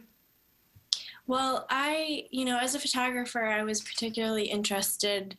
I think I generally take a very different approach. I'm a lot more quiet, kind of fly on the wall type of photographer. And so watching Rick was really interesting because he's very much, so much energy. You see a child jumping up and down and he starts jumping up and down. He's giggling, they're giggling. We kind of talked about it afterwards, he still had some speaking engagements to do and an opening of his exhibit here in town. And I just asked him, how in the world are you going to just not totally pass out? I wasn't sure where he got his energy from, but he said that, he does travel a lot and does speak a lot, but this is really what he's here to do. And what he enjoys most was, engaging with kids, seeing, it is interesting because when you, and I noticed this too, in doing the kind of work that I do, is that when you turn the lens on someone who traditionally is not given that spotlight, you can watch them transform. Mm-hmm. And witnessing that was pretty special. You could see, you could just see the people he was photographing kind of starting to come out of their shell and really just sort of owning their space, owning their body, their smile. It's pretty incredible to watch. It's really amazing. And we should note that Rick has a nonprofit organization called Positive Exposure. What a lovely name. And their whole mission is to show the beauty in human diversity. Could we possibly think of anything better than that? Carrie, I thank you for being with us and for having covered this wonderful event. Again, we want to tell people to go watch it. Go to Vimeo.com and put in Carrie Cochran, C-O-C-H-R-A-N, and watch the work that Carrie did. Carrie, I can't wait to see, you're a very young woman, but obviously you're doing important work, and I can't wait to see what else you do. Well, thank you so much. I do want to tell you at the very, very end of the video, you see Rahul, and Rahul uses a letterboard to speak. And that'll be one of my next projects. Raul is a very, very bright young man, but doesn't have verbal communication. So it has really shocked a lot of people, including his own parents. So that'll be one of the next projects I'm working on. Well, very cool. We'd love to have you back when that's all ready to showcase that as well. Great. Thanks so much for having me. And We're keep up thrilled the good to have you. work. Thank you. You as well. Take care. All right. Bye-bye. Bye-bye. Really amazing. We love it when people can put a positive light on our kids. So again, the nonprofit organization is Positive Exposure. That's Rick Guidati who's doing that. And if you want to watch the video of the shoot that he did to get some ideas about how he got lovely photographs, it's so funny, as she was talking about it, my instinct always is to try to keep everybody calm and cool and collected around my son instead of, taking things to a certain energy. So watch the video. You can go to Vimeo.com, search Carrie Cochran, C-A-R-R-I-E, Cochran, C-O-C-H-R-A-N. We're going to take a break, and we're going to be back with more Autism Live after these messages.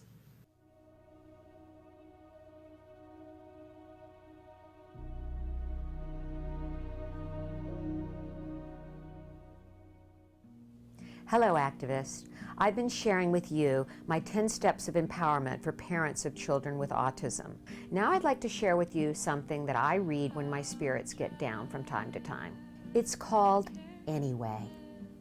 People are unreasonable, illogical, and self-centered. Love them anyway. If you do good, people will accuse you of selfish, ulterior motives. Do good anyway. If you are successful, you will win false and true enemies. Succeed anyway. The good you do will be forgotten tomorrow. Do good anyway. Honesty and frankness make you vulnerable. Be honest and frank anyway. When you spend years building, it may be destroyed overnight. Build anyway. People really need help but may attack you if you help them. Help people anyway. Give the world the best you've got and you'll get kicked in the teeth. Give the world the best you've got anyway. That's not from some self-help guru. That's from a sign hanging on the wall of the children's home in Calcutta, where Mother Teresa ministered to the poorest of the poor. I'd like to say that the world of autism can be a very challenging and daunting one. But do the best you can to live in it and love in it to the fullest. Live it anyway. Welcome back to Autism Live. We gave you a question of the day today. We wanted to know if you think that signs should be available that say autistic child to put up in a neighborhood, a lot like they put up, deaf child or blind child signs. And the purpose of these signs are to alert motorists that there may be a child that might behave in a different way and that they need to be more aware. So we asked you what you guys would think. And we didn't just pick this out of thin air. This has been a question all over the country for quite a while, but a story was in the news yesterday. There's a family, Aaron and Jason Chrises. They have 3 children, 5, 3, and 1. But one of their children, their oldest son, Marcus, is on the autism spectrum. He has some behaviors that make him a flight risk. He has been known to elope. The family has installed alarms to keep him from leaving the house unattended and bolting out into the street. But they have been requesting of their city, their home city in Racine, Wisconsin, that they can get a sign that says autistic child. Very similar to what now exists, that you do have the ability, if you have a blind child or a deaf child, to have a sign put in your neighborhood that alerts motorists to this. So the mom has said safety is an issue with her son all of the time. I just thought, you know what, I'm doing this, is what the quote is from her. The 5th District Alderman Melissa Caperlean Becker also helped the couple with their request and thinks that a request for the sign makes a certain amount of sense. The city engineer says he knows at least 3 autistic children with signs in his city, and requests for the signs are handled similar to those for the other ones, the blind child and the deaf child. In any case, they are waiting to see if it will be approved. And they're expected to hear the matter of the request on October 20th. And there was a case about this exact same thing about a year and a half ago, right around the time that I was meeting Temple Grandin for the first time. And I asked Temple what she thought about that, if that was offensive to her or what she thought. And her response was, of course, fascinating, as only Temple can be. She said, well, here's the problem, is that most people aren't going to know what that means. They completely are not going to understand what their behavior should change to. She said, unfortunately, when you have a blind child, you understand they will not be able to see my car. And when it says deaf child, immediately the motorist knows they will not be able to hear when I honk the horn, and they adjust their behavior accordingly. And she said, I don't think that the average public knows how to adjust their behavior if there is an autistic child. And you might be thinking to yourself, but what could it possibly hurt? There are people, even in Wisconsin, who have raised the question and said, by putting that sign up, do we alert predators to the fact that there is a child that they could prey on? And is it actually making the child more safe, or is it making them less safe? So that's the question at hand. We asked you guys what you thought. One of the first responses says, it would be helpful, although there is someone else in our neighborhood with a special needs child, because recently we had the special needs child sign put up. My husband thought it was me that had put it up, but it wasn't. I kind of like the idea of saying special needs child because it doesn't allow for assumptions. I kind of like that. Another person said that they really think that it's a good idea to make it available. Someone else who said definitely if your child is a runner. Someone else said, I hope so. I just heard the first autism ad on the radio this weekend, probably about this. Another said, I disagree. I worry about these signs making targets for the bad people to look for. And someone else said, I would agree with the signs with one condition. They change every few months or so. After a while, the signs will blend into the scenery, like the building you drive by on your way to work every day for 5 years, but never notice until it burns to the ground. The signs are a great idea, but there's no doubt about that. So they don't want them. They said after a while, I was thinking they wanted the signs to blend in. They don't. They said after a while, the signs will blend into the scenery. The signs are a great idea. There's no doubt about that. I just think there should be different versions that can be swapped out. Very interesting. Somebody else who says that yes, they think they should be available. Another yes. Someone else who says there are such signs available in my community, and another with a yes with 5 exclamation points. I will be honest, it was something that we had considered and talked about when my son was at a flight risk. There was, at one point, we lived in a condo that faced away from the street, and there was a very long sidewalk to get to the street. But the one and only time that my son did get out without my knowledge, it was in between therapy sessions. And his language still is something that everybody, can't always understand what he's saying because he doesn't speak up and articulate quite as much as he needs to. But especially when he was little, he thought that he was communicating, and sometimes it was just gibberish. And he had finished a therapy session, and the day before, in between therapy sessions, we had a picnic outside. And so I was trying to cook dinner, and I was on the phone, and the therapist had left.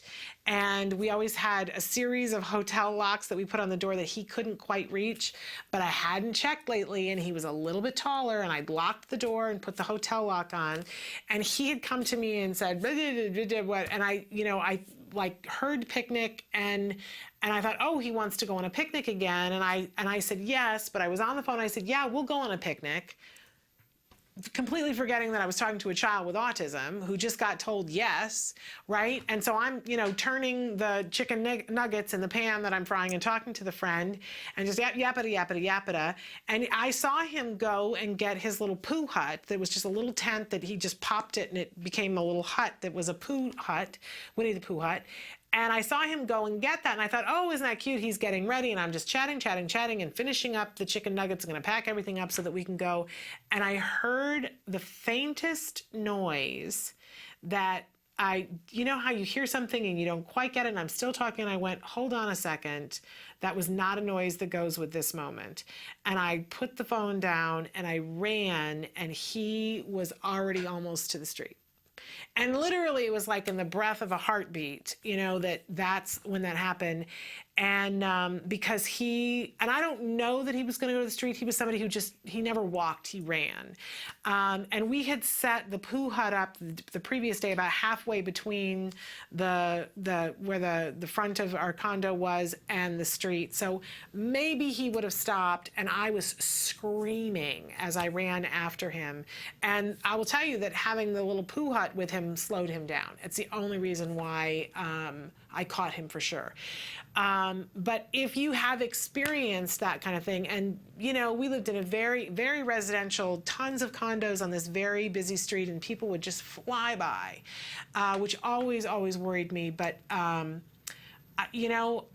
we talked about then getting a sign, and we ended up moving. So it kind of took care of itself. And we doubled down on our safety issues, because you have to, and we doubled down on the therapy that we were doing. And because where we moved, it wasn't as busy of a street, and it was harder for him to get out, and his behavior changed. It kind of all, came together, but I think I absolutely would have gone with the sign. But I like this idea of having special needs child instead of, because I'm with Temple. I don't think that people would understand, what does that mean I'm supposed to do? I also think it makes it a little bit easier if it's special needs child. I don't know if that helps with the bad people not, focusing on that as much, because then they might think, oh, that's somebody in a wheelchair, and and that I hate to say this, but for a person who's going to abduct children, it's harder to take them with a wheelchair. So I don't think, I wouldn't completely rule it out, because bad people are bad people, but maybe it slows them down a little bit. Horrible that we even have to think about those things. In any case, we wish this family luck. They're requesting one. They want one, and I think that's enough for me that they should get one. Hopefully they'll be able to do that. We're going to take a break and come back to close out the show. Stick with us.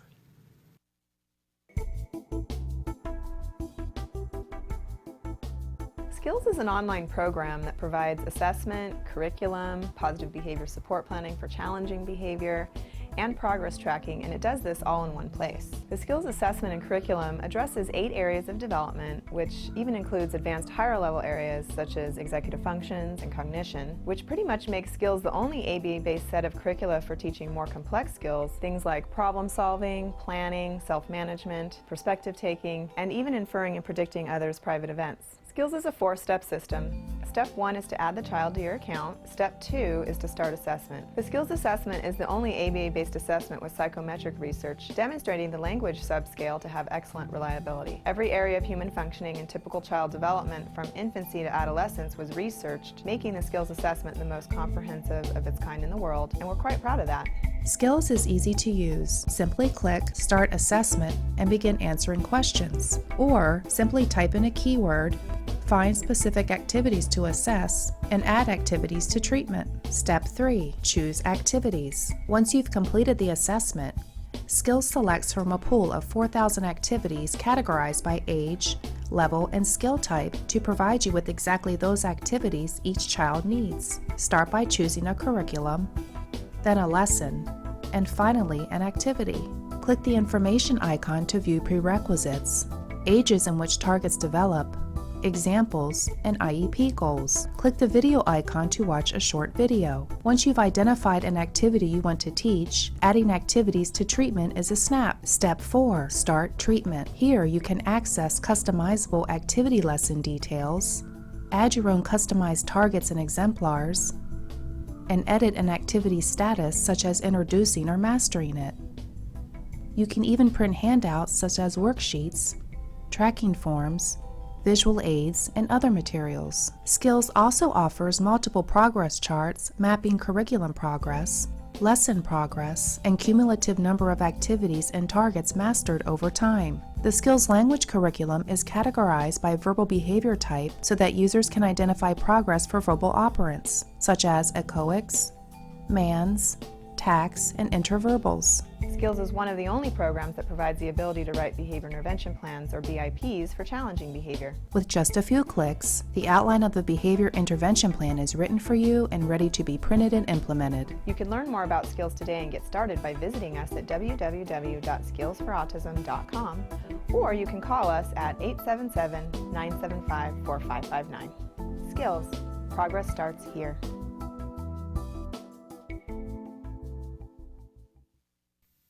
Welcome back to Autism Live. I'm showing you this book and this book because we have the author on the show tomorrow, Kara Kozinski. I hope I'm saying that right. She is known as the Pocket OT because she wrote the Pocket Occupational Therapist for families of children with special needs and the Special Needs School Survival Guide. It's a handbook for autism, sensory processing disorder, ADHD, learning disabilities, and more. So she is known as the Pocket Occupational Therapist. Kara is going to be with us tomorrow. I couldn't be more excited about this. And I'm working my way through both books, and you see I've already got bookmarks in here because, you guys, Amazing. You know what I love? Because I don't have time to sit and read 38,000 books. I want to know tips, and I want to get them in easy chunks. Like I can sit down and just read for a second and get something out of it. And this book is like the queen of that you can open it up and go, oh, what does food aversion mean? Why does my child eat only 1 or 2 foods? Why do sweet, sour, and salty foods matter? What's the texture of the food? And she goes through, and then she has bullet points of things that you can do to help your child through all these different things. I want to talk about this with her tomorrow when she's on the show. The chapter title, what do you mean we have more than 5 senses? Because she talks about not only smell, but also oral system, because those are the reasons why our kids don't like textures sometimes.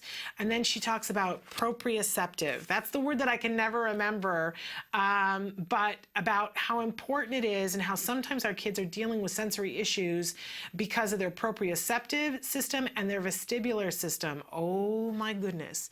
And we need to talk more about this. This needs to be added to the jargon, I think, because if you don't already know what those words are, let me just tell you, it's going to rock your world, and you're going to know more about yourself and how you experience the world, and more about how, if you have a child on the spectrum, how they experience the world. So this is the good stuff, you guys. And it starts with chapter 1, what is occupational therapy? My child doesn't work. This is exactly what I said the first time. They were like, oh, now we're going to give you speech and OT. And I was like, OT, what's that? Occupational therapy. I said, he's 3. What are we doing with occupational therapy with a 3-year-old? But here's the thing.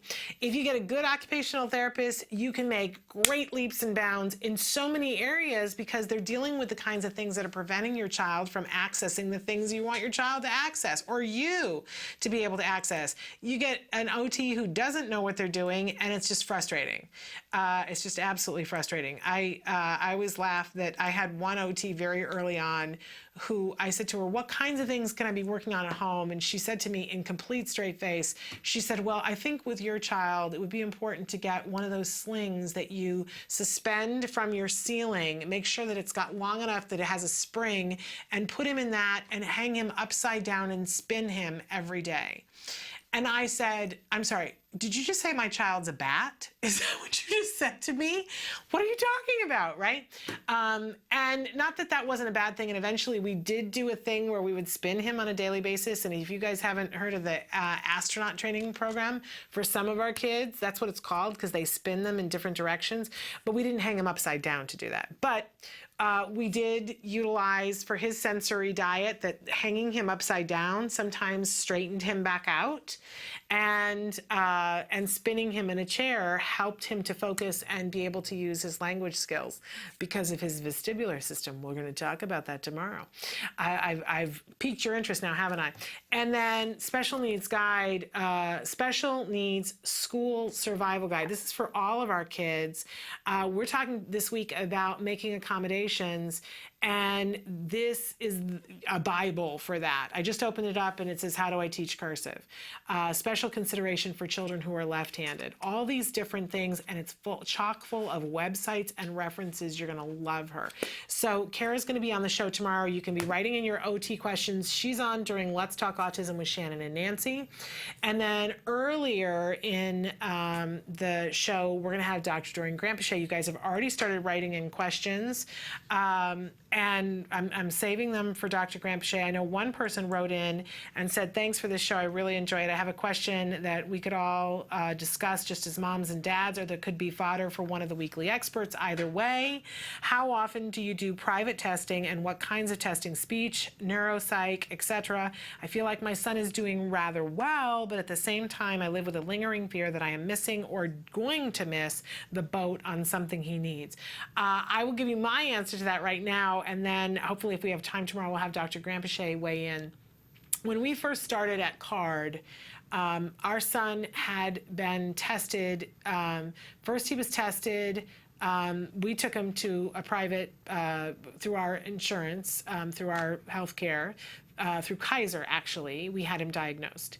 And then the regional center, a couple of months later, wanted to do a follow-up to corroborate the diagnosis, and they corroborated the diagnosis.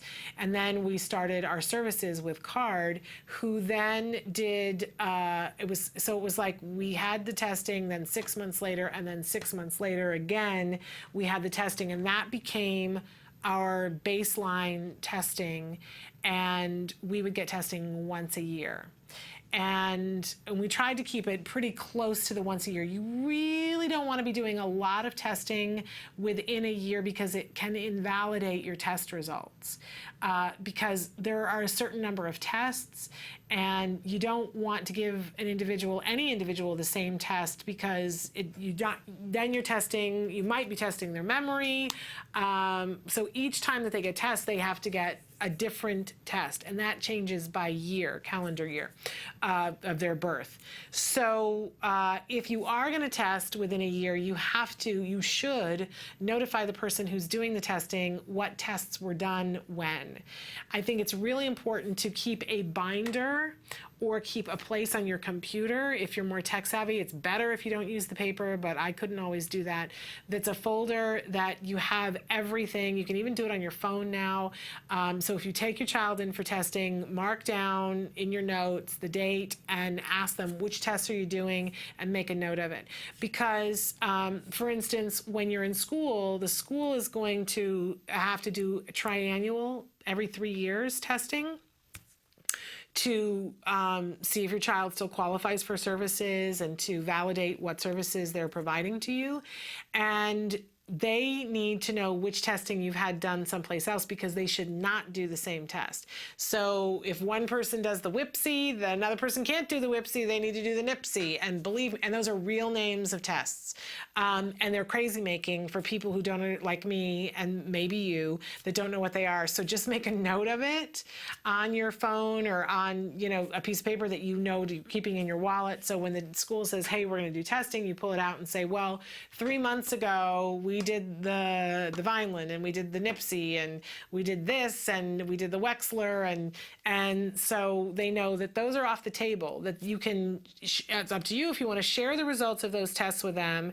The school, more often than not, will want to do their own tests because they don't want to accept your tests. That's okay. I always say, do not let them take your child out of instructional time to do those tests.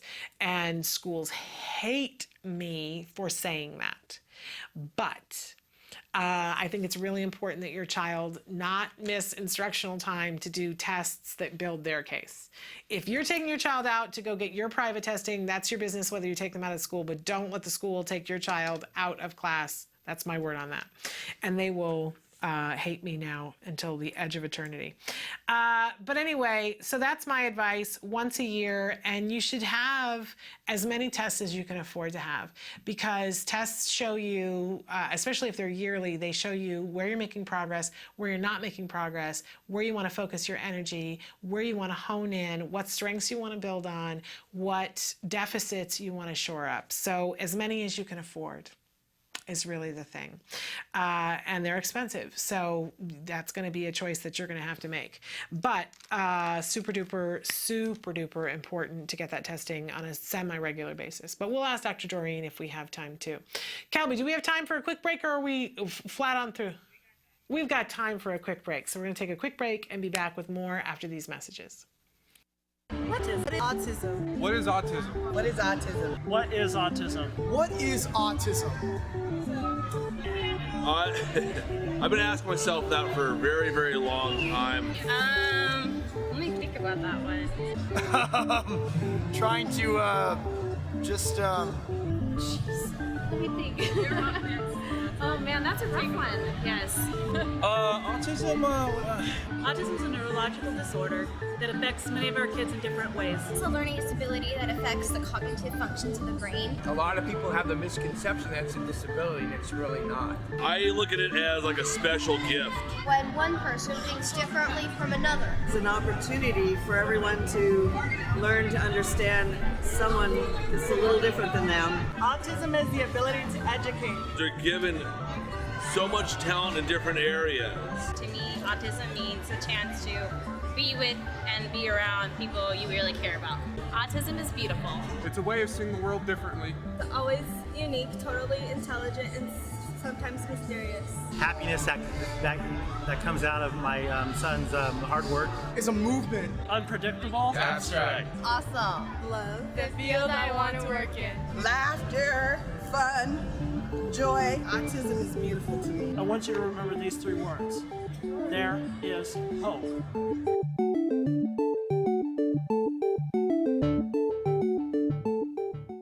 Welcome back to Autism Live. Wanted to take just a couple of minutes here at the end of the show to talk about making accommodations. We talked at the beginning of the show about the difference between equality and justice. And it's really super duper important that we, every once in a while, step back from a situation and consider, what does a person need? I know we're a rule-based society. I know we have these ideas about, well, it all needs to be this way. It's this way for everybody. And society will do that. Well, you know, these are the rules, right?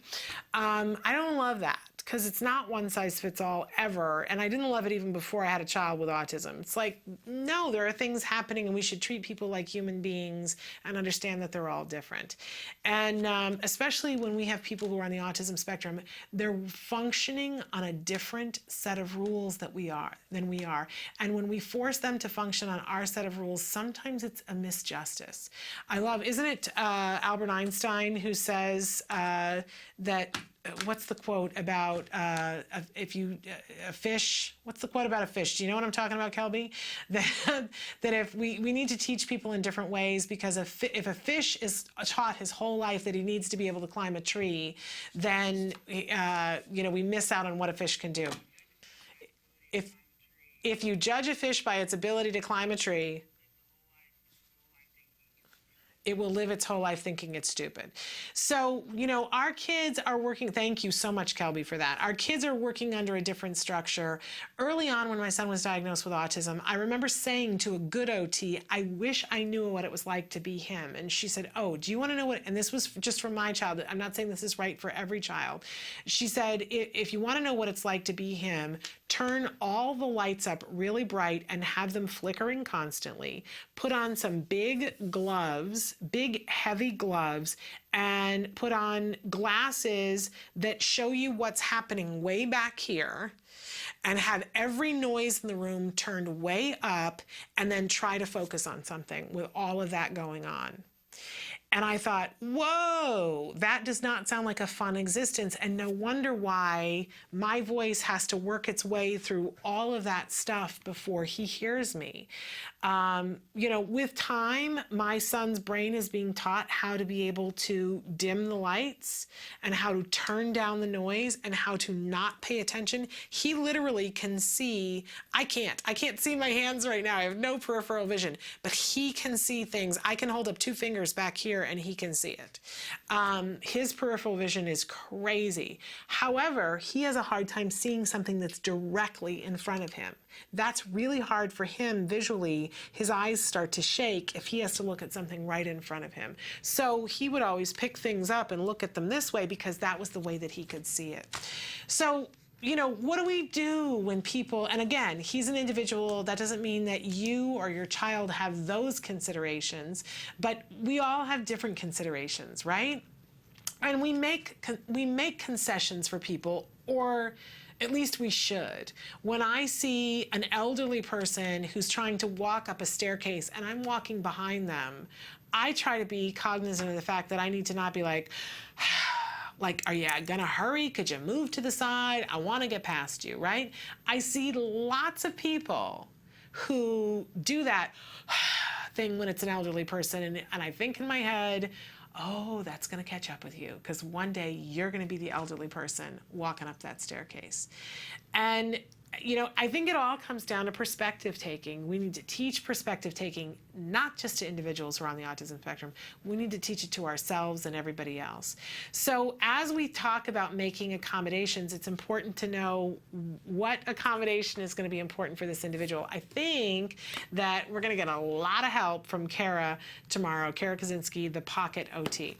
So I hope that you will be with us tomorrow, and that if you have questions, that you will send them in in. You know that I always say to you, none of our experts can give child-specific advice, because in this format, it just, it would be a disservice to even consider that we could do that. But there are lots of things that you can get insight into things. So I hope you'll be here tomorrow for Ask Dr. Doreen, ask your questions of Dr. Doreen, and have some questions for our Pocket OT, Kara Kaczynski, tomorrow in the second hour of the show. We're waiting to hear whether Nancy Alspaugh-Jackson will actually be with us, because she has a big day tomorrow. She's attending the swearing-in ceremony for our Senate Pro Tem leader here in the state of California, who will be taking over that office. It was Darrell Steinberg for so long, and now there is a new one being sworn in, and Nancy will be at that ceremony. So she might be Skyping in to us from the ceremony. We're going to wait and see. But tune in for that, because you won't want to miss that. So we're pretty much out of time, but I want to take a moment and say I missed all of you while we were gone. Thrilled to be here with you. Thrilled to be a part of this conversation. Thank you for being in this conversation with me. I know that together we can get this done, create more progress in all of our lives. Want to remind you before we go, definitely sign up for that newsletter. I'm working on the Festival of Toys, you guys, and already I have some great things that we're going to be giving away. So get signed up for that newsletter, because we're only going to be giving away things to people who are signed up for the newsletter. You can find that on our page, autism-live.com. It's on the whiteboard. It says join our email list, and that's where you sign up for the newsletter. We're out of time. See you tomorrow. Until then, give your kiddos a hug from me. Bye-bye for now.